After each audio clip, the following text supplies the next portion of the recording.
Night में यदि crew member काम करेगा तो उसका जो पेमेंट है वो अलग से दिया जाएगा। अब इसके बारे में बात करें कि नाइट लैंडिंग पर जो लिमिट है, नाइट लैंडिंग में कितनी लिमिट है? एक जो पायलट था वो सप्ताह में 6 बार नाइट लैंडिंग करता था, मतलब 6 बार नाइट को प्लान बनाता था, मतलब इस प्रकार वो खत्म कर दिया गया। और अब एक पायलट केवल एक रात में, मतलब एक सप्ताह में केवल 2 बार ही क्या कर सकता है? नाइट लैंडिंग कर सकता है। और लगातार उसकी नाइट शिफ्टिंग में क्या लगाई ड्यूटी नहीं लगाई जा सकती है।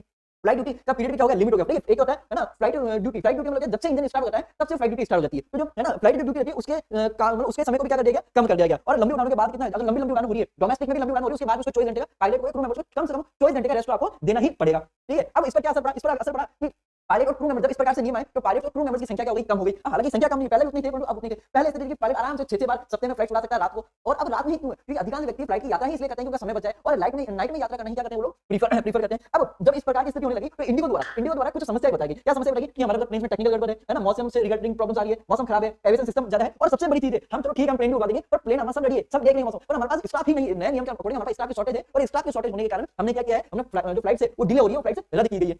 अब देखिए, अब रद्द किस प्रकार से की गई? अगर वो कैंसिल करती है तो इंडिगो को वापस क्या देना पड़ेगा? रिफंड पैसा देना पड़ेगा। जो टिकट की रेट है, जो टिकट की प्राइस है, वो क्या देनी पड़ेगी? रिफंड देनी पड़ेगी। पर रिफंड नहीं देनी पड़े इसके लिए एयर इंडिया ने एक नया पैसा अपनाया, और पैसा क्या अपनाया कि मोबाइल पर मैसेज आता है कि आपकी फ्लाइट है वो ऑन टाइम है। जैसे ऑन टाइम होती है तो एयरपोर्ट पर गए और एयरपोर्ट पर जाकर क्या कहा कि भाई साहब आपकी फ्लाइट 2 घंटा लेट है। यदि 2 घंटा आपकी फ्लाइट लेट होती है तो इसका किसी प्रकार का आपको रिफ्रेशमेंट या नाश्ता नहीं दिया जाता, तो खाना ना देना पड़े। फिर बाद में क्या कहा कि आपकी फ्लाइट जो है वो 4 घंटा लेट है। अब 4 घंटा लेट होने से क्या होगा कि यदि 4 से ज्यादा घंटे का फ्लाइट लेट होती है तो इससे ये होगा कि आपका जो रहने का होटल में रहने का जो खर्चा होगा वो भी आपको एयरलाइंस को ही देना पड़ेगा। तो इंडिगो ने कहा कि आपकी फ्लाइट पहले 2 घंटा लेट है, उसके बाद कितने घंटे लेट है? 4 घंटे लेट है, और अंत में क्या करेगा? आपकी फ्लाइट क्या है? कैंसिल हो गई। तो इस बीच में जो पैसेंजर है वो बहुत ज्यादा ट्रबल हो जाएंगे, बहुत ज्यादा परेशान हो जाएंगे, और स्वयं ही क्या करेंगे? अपना टिकट कैंसिल करवा देंगे। यदि स्वयं अपना टिकट कैंसिल करवाते हैं तो फिर वो पैसे वापस नहीं दिए जाते। ठीक है, अब इसके पीछे मकसद क्या? इसके पीछे मकसद ये था कि सारा क्यों पहले 2 घंटे लेट हो रहे, क्यों 4 घंटे लेट हो रहे? इसके पीछे केवल एक ही मकसद था कि जो यात्री है वो स्वयं परेशान होकर अपना टिकट स्वयं क्या करवा दे? कैंसिल करवा दे, जिस कारण इंडिगो को वापस पैसा नहीं देना पड़े।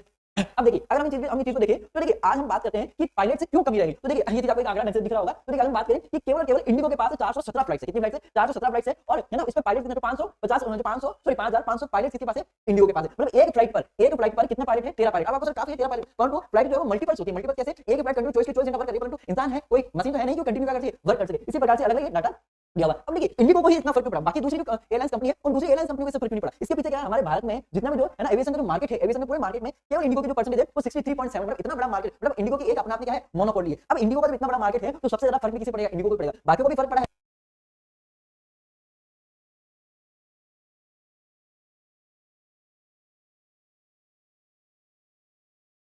फर्क बाकियों को भी पड़ा है, परंतु फर्क जो ज्यादा पड़ा है वो केवल इंडिगो को पड़ा है। क्यों? क्योंकि इंडिगो का अपना आप है बहुत बड़ा, मतलब 60% से ज्यादा क्या है? केवल इंडिगो का इस एयरलाइन में मार्केट है। इसके बाद सरकार ने, अब देखिए जब ये सबका क्राइसिस हुआ इसके बाद में जो फ्लाइट की रेट थी, जहां फ्लाइट की रेट 10,000 है तो डायरेक्ट अदर कंपनी ने इसकी जो रेट कर दी 1 लाख रुपए कर दी। तो डोमेस्टिक जो फ्लाइट है, जो घरेलू विमान है, उन घरेलू विमानों की रेट अचानक से क्या हो गई? इस प्रकार से बढ़ गई। ये इंडिगो है, इंडिगो प्लेन्स खड़े हैं। अब इसके बाद सरकार ने चेतावनी दी है कि जल्दी जल्दी इस समस्या का क्या करो? समाधान करो। दूसरी चीज क्या है? जिन लोगों की भी फ्लाइट कैंसिल हुई उनका पैसा आप लोग क्या करो? वापस रिफंड करो। ठीक है, हालांकि इंडिगो ने कहा कि हम पैसा रिफंड करने के लिए तैयार है, हमें किसी प्रकार की समस्या नहीं है। फिर भी इन सभी समस्याओं में आप एक चीज सोचिए कि